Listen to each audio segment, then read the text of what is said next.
আজকে আমরা এমন একটি মসজিদ ঘুরে দেখব যেটা তুরস্কের ইস্তাম্বুলে অবস্থিত ব্লু মসজিদের আদলে বানানো হয়েছে।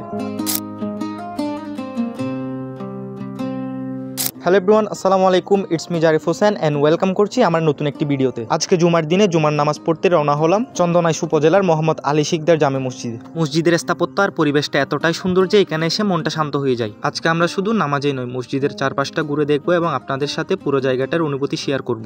আমরা অজু করে মসজিদে ঢুকতেই দেখি উন্নত মানের আধুনিক কারুকাজেই ভরপুর পুরো মসজিদ, যেটা দেখতে অসম্ভব সুন্দর লাগছিল। এখানে মসজিদের প্রতিটি দেওয়ালে হাতে খোদাই করে লেখা হয়েছে আরবি হরফ, যেটা মসজিদকে আরো সুন্দর করে ফুটিয়ে তুলেছে। এখানে প্রতি শুক্রবারে দূর দূরান্ত থেকে মানুষ আসে মসজিদটি দেখতে। চলুন এই মসজিদের স্থাপিত সম্পর্কে জেনে আসি। এই গ্রামের সমাজসেবক অ্যাডভোকেট বদিউল আলমের ছেলে জিয়াউদ্দিন আদিল এবং তার স্ত্রী সালমা খানমের অর্থায়নে এই মসজিদটি নির্মিত হয়। এই মসজিদটি নির্মাণে খরচ হয়েছে অলমোস্ট 30 কোটি প্লাস।